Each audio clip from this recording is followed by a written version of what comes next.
ಭಗವಂತ ಧರ್ಮ ರಕ್ಷಣೆಗೆ ನಿಂತಿರಬೇಕಾದ್ರೆ ನಮ್ಮ ಕೆಲಸ ಯಾವುದು? ಕೃಷ್ಣನೇ ಹೇಳಿದ್ದಾರೆ, ನಮೇ ಪಾರ್ಥಾಸಿ ಕರ್ತವ್ಯಂ ತ್ರಿಶುಲೋಕೇಶು ಕಿಂಚನ. ಪಾರ್ಥ, ಅರ್ಜುನ, 3 ಲೋಕಗಳನ್ನು ನಾನು ಮಾಡಬೇಕಾಗಿರುವಂಥ ಕೆಲಸ ಯಾವುದೂ ಇಲ್ಲಪ್ಪ. ನಾನು ಎಲ್ಲ ಬಂಧಗಳನ್ನು ಮೀರಿ ನಿಂತವನು, ನನಗೆ ಗುಣಗಳು ಇಲ್ಲ, ನಾನು ತ್ರಿಗುಣಾತೀತನು. ಎಲ್ಲವನ್ನು ಮೀರಿ ನಿಂತಂತ ನಾನು ಯುಗ ಯುಗಕ್ಕೂ ಅವತರಿಸಿ ಬರ್ತೀನಿ ಭೂಮಂಡಲದಲ್ಲಿ. ಯಾಕೆ? ಮನುಷ್ಯ ಪಾರ್ಥ ಸರ್ವಶಃ. ನಾನು ಮಾಡಿದ್ದನ್ನ ನೋಡಿ ಮನುಷ್ಯರು ಮಾಡ್ತಾರೆ.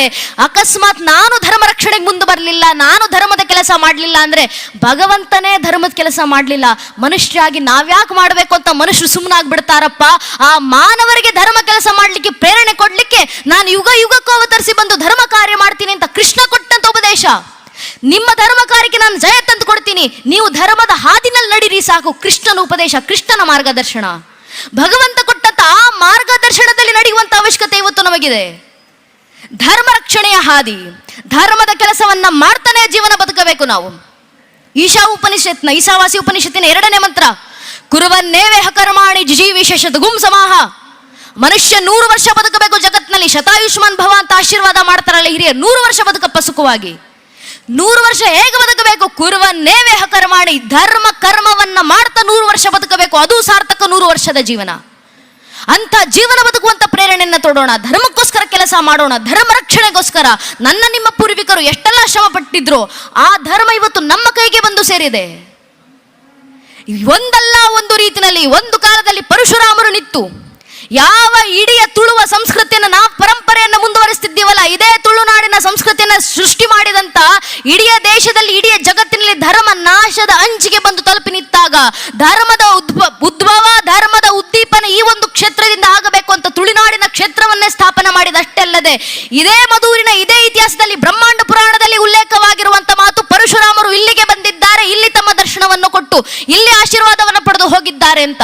ಆ ಪರಶುರಾಮರು ಹೇಳಿದಂತ ಮಾತು, ಅಗ್ರಸ್ಥೋ ಚತುರೋ ವೇದ ಪೃಷ್ಠತಂ ಶಶರಂ ಧನುಹು ಇದಂ ಬ್ರಾಹ್ಮಮಿದಂ ಕ್ಷಾತ್ರಂ ಶಾಪಾದಪಿ ಶರಾದಪಿ. ಮಸ್ತಕದಲ್ಲಿ ಚತುರ್ವೇದಗಳ ಜ್ಞಾನಗಳು ತುಂಬಿದ್ದಾವೆ, ಬೆನ್ನಿನಲ್ಲಿ ಬಾಣಗಳ ಬತ್ತಳಿಕೆಗಳು ತುಂಬಿದ್ದಾವೆ. ವೈಚಾರಿಕವಾಗಿ ಯುದ್ಧ ಮಾಡ್ಲಿಕ್ಕೆ ಬರ್ತೀರಾ? ಬನ್ನಿ ಬ್ರಹ್ಮ ತೇಜಸ್ಸಿನಿಂದ ಎದುರಿಸ್ತೀವಿ. ನೇರ ಯುದ್ಧ ಮಾಡ್ತೀರಾ?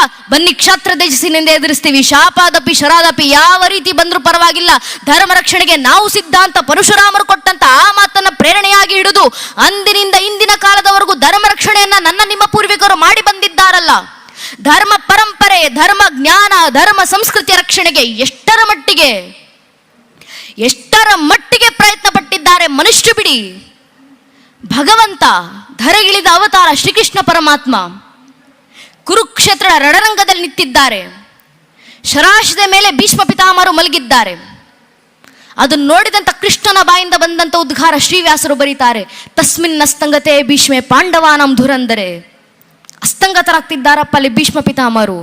ಅಲ್ಲಿ ಭೀಷ್ಮರು ಮಾತ್ರ ಸಾಯ್ತಿಲ್ಲ, ಅವರ ಹತ್ರ ಇರುವಂತ ಸಮಸ್ತ ಪಾಂಡುಕುಲದ ಕುರುವಂಶದ ಜ್ಞಾನ ನಾಶವಾಗಿ ಹೋಗ್ತಿದೆ. ಯಾರು ಸತ್ರು ಪರವಾಗಿಲ್ಲ, ಅವರ ಹತ್ರ ಇರುವಂತ ಧರ್ಮ ಜ್ಞಾನ ಸಾಯುವಂತಿಲ್ಲ. ಆದ್ದರಿಂದ ಸಮಸ್ತ ಪಾಂಡವರು ಹೋಗಿ ಭೀಷ್ಮ ಪಿತಾಮಹರ ಪದತಲದಲ್ಲಿ ಕೂತು ಅವರ ಹತ್ರ ಇರುವಂತ ಜ್ಞಾನ ಭಂಡಾರವನ್ನ ಸ್ವೀಕರಿಸಿ ಬನ್ನಿ ಅಂತ ಕೃಷ್ಣ ಪರಮಾತ್ಮ ಪಾಂಡವರನ್ನ ಕಳಿಸಿದ್ರು. ಆಗ ಪಾಂಡವರು ಭೀಷ್ಮ ಪಿತಾಮಹರ ಪದತಲದಲ್ಲಿ ಕೂತು ಕೈ ಮುಗಿದು ಧರ್ಮ ಜ್ಞಾನವನ್ನ ಬೇಡಿದಾಗ ಭೀಷ್ಮ ಪಿತಾಮಹರು ಕೊಟ್ಟಂತ ಧರ್ಮ ಜ್ಞಾನ, ತಮ್ಮ ಕೊನೆ ಕ್ಷಣಗಳಲ್ಲಿ ಆಡಿದಂತ ಮಾತು, ಅದನ್ನೇ ಇವತ್ತು ವಿಷ್ಣು ಸಹಸ್ರನಾಮ ಅಂತ ದೇಶದ 100 ಕೋಟಿ ಹಿಂದೂಗಳು ಮನೆಗಳಲ್ಲೂ ಪ್ರತಿನಿತ್ಯ ಪಠಿಸ್ತಾ ಇದ್ದೀವಿ. ಭಗವಂತ ತೊಟ್ಟಂತ ಸಂಕಲ್ಪ ಧರ್ಮ ಪರಂಪರೆ ರಕ್ಷಣೆ ಆಗಬೇಕು. ಮತ್ತೊಬ್ಬರ ದೇಹತ್ಯಾಗ ಬಿಡಿ. ಕೃಷ್ಣನ ಅವತಾರ ಸಮಾಪ್ತಿ 104 ವರ್ಷ ಆಗಿದೆ ಶ್ರೀಕೃಷ್ಣ ಪರಮಾತ್ಮರಿಗೆ. ಇನ್ನು 6 ತಿಂಗಳುಗಳಲ್ಲಿ ಶ್ರೀಕೃಷ್ಣ ಪರಮಾತ್ಮರ ಅವತಾರ ಸಮಾಪ್ತಿ ಆಗಬೇಕು. ಆಗ ಕೃಷ್ಣ ಉದ್ಧವನನ್ನು ಕರೆದು ಹೇಳ್ತಾರೆ, ಉದ್ಧವ, ಇನ್ನು 6 ತಿಂಗಳುಗಳಲ್ಲಿ ನನ್ನ ಅವತಾರ ಸಮಾಪ್ತಿ. ನಾನು ಸತ್ತರೂ ಪರವಾಗಿಲ್ಲ, ನನ್ನ ಹತ್ರ ಇರುವಂಥ ಧರ್ಮಜ್ಞಾನ ಸಾಯುವಂತಿಲ್ಲ. ನನ್ನಲ್ಲಿರುವಂಥ ಸಮಸ್ತ ಧರ್ಮಜ್ಞಾನವನ್ನು ನಿನಗೆ ದಾರಿ ಎರೆದು ಕೊಡ್ತೀನಿ. ನಿನಗೆ ಕೊಟ್ಟಂಥ ಧರ್ಮಜ್ಞಾನವನ್ನು ತಲೆ ಮೇಲೆ ಹೊತ್ತುಕೊಂಡು ಬದರಿ ಆಶ್ರಮಗಳಿಗೆ ಹೋಗು. ಹಿಮಾಲಯದಿಂದ ಗಂಗೆ ಹರಿದು ಬಂದ ಹಾಗೆ ಬದರಿ ಆಶ್ರಮದ ಋಷಿಮುನಿಗಳ ಬಾಯಿಂದ ಜ್ಞಾನಗಂಗೆಯೂ ಭಾರತದಾದ್ಯಂತ ಹರಿದು ಬರಲಿ ಅಂತ ಕೃಷ್ಣ ಕೊಟ್ಟಂತ ಪ್ರೇರಣೆ. ತನ್ನ ಅವತಾರ ಸಮಾಪ್ತಿಗೂ ಮುಂಚೆ ಮಾಡಿದಂಥ ಕೊನೆ ಉಪದೇಶಗಳಲ್ಲಿ ಒಂದು ಉದ್ಧವ ಗೀತೆ ಉಪದೇಶ ಉದ್ಧವನಿಗೆ. ಆ ಸಂದರ್ಭದಲ್ಲಿ ಯಾಕೆ ಒಂದು ತುಡಿತ, ಈ ಪರಂಪರೆ ಉಳಿಬೇಕು, ಈ ಸಂಸ್ಕೃತಿ ಬದುಕಬೇಕು, ಈ ಧರ್ಮ ಜೀವಂತವಾಗಿರಬೇಕು. ಆ ಒಂದು ತುಡಿತಕ್ಕೋಸ್ಕರ, ಆ ಒಂದು ತುಡಿತದಿಂದ ಈ ಧರ್ಮವನ್ನು ಉಳಿಸಿ ಇಷ್ಟು ಶತಮಾನಗಳ ನಂತರವೂ ಧರ್ಮವನ್ನು ಜೀವಂತವಾಗಿಟ್ಟುಕೊಂಡು ಬಂದಿದ್ದಾರೆ. ಅದರ ಉತ್ತರಾಧಿಕಾರಿಗಳಾಗಿ ಇವತ್ತು ನಾವಿಲ್ಲಿ ಕೂತಿರೋದು. ನಮ್ಮ ವೇದಾಂತಗಳ ವಾರಸುದಾರರು ನಾವುಗಳು. ನಮ್ಮ ಮಠ ಮಂದಿರಗಳನ್ನು ನಾವೇ ರಕ್ಷಣೆ ಮಾಡ್ಕೊಳ್ಬೇಕು. ಹಿಂದೂ ಧರ್ಮದಲ್ಲಿ ಹುಟ್ಟಿ ನನ್ನ ವೇದಗಳನ್ನ, ನನ್ನ ಉಪನಿಷತ್ಗಳನ್ನ, ನನ್ನ ಗ್ರಂಥಗಳನ್ನ ನಾನು ಅಧ್ಯಯನ ಮಾಡಲಿಲ್ಲ, ಇನ್ಯಾರು ಅಧ್ಯಯನ ಮಾಡ್ತಾರೆ? ಹಿಂದೂ ಧರ್ಮದಲ್ಲಿ ಹುಟ್ಟಿ ನನ್ನ ಧರ್ಮಸಭೆಗಳಿಗೆ ನಾನು ಸೇರ್ಲಿಲ್ಲ, ಇನ್ಯಾರು ಸೇರ್ತಾರೆ? ಹಿಂದೂ ಧರ್ಮದಲ್ಲಿ ಹುಟ್ಟಿ ನನ್ನ ಮಠ ಮಂದಿರಗಳಿಗೆ ನಾನು ಬರಲಿಲ್ಲ, ಇನ್ಯಾರು ಬರ್ತಾರೆ? ಹಿಂದೂ ಧರ್ಮದಲ್ಲಿ ಹುಟ್ಟಿ ನನ್ನ ಧಾರ್ಮಿಕ ಕಾರ್ಯಕ್ರಮಗಳಿಗೆ ನಾನು ಕನಿಷ್ಠ ಪಕ್ಷ ಶ್ರಮದಾನ ಮಾಡಲಿಲ್ಲ, ಇನ್ಯಾರು ಮಾಡ್ತಾರೆ? ಹಿಂದೂ ಧರ್ಮದಲ್ಲಿ ಹುಟ್ಟಿ ನನ್ನ ಕೈಲಾದಂಥ ಸೇವೆಗಳನ್ನು ನನ್ನ ದೇವಸ್ಥಾನಕ್ಕೆ ನಾನು ನೀಡಲಿಲ್ಲ, ಇನ್ಯಾರು ನೀಡ್ತಾರೆ? ಹಿಂದೂ ಧರ್ಮದಲ್ಲಿ ಹುಟ್ಟಿ ನನ್ನ ಪರಂಪರೆ ನಾನು ಅಧ್ಯಯನ ಮಾಡಲಿಲ್ಲ, ಇನ್ಯಾರು ಅಧ್ಯಯನ ಮಾಡ್ತಾರೆ? ಹಿಂದೂ ಧರ್ಮದಲ್ಲಿ ಹುಟ್ಟಿ ನನ್ನ ಇತಿಹಾಸ ನಾನು ತಿಳ್ಕೊಳ್ಳಿಲ್ಲ, ಇನ್ಯಾರು ತಿಳ್ಕೊಂತಾರೆ? ಹಿಂದೂ ಧರ್ಮದಲ್ಲಿ ಹುಟ್ಟಿ ನನ್ನ ದೈವ ದೇವರುಗಳ ಆಚರಣೆ, ನನ್ನ ದೈವ ದೇವರುಗಳ ಸಂಭ್ರಮಾಚರಣೆ ನಾನು ಮಾಡಲಿಲ್ಲ, ಇನ್ಯಾರು ಸಂಭ್ರಮಿಸ್ತಾರೆ? ಹಿಂದೂ ಧರ್ಮದಲ್ಲಿ ಹುಟ್ಟಿ ನನ್ನ ಹಬ್ಬ ಹರಿದಿನಗಳನ್ನು ನಾನು ಪಾಲಿಸಲಿಲ್ಲ, ಇನ್ಯಾರು ಪಾಲಿಸ್ತಾರೆ? ಸ್ವಾಮಿ, ಹಿಂದೂ ಧರ್ಮದಲ್ಲಿ ಹಿಂದುವಾಗಿ ಹುಟ್ಟಿ ಹಿಂದೂ ಧರ್ಮ ರಕ್ಷಣೆಗೆ ನಾನು ಮುಂದೆ ಬರಲಿಲ್ಲ, ಇನ್ಯಾರು ಮುಂದೆ ಬರ್ತಾರೆ?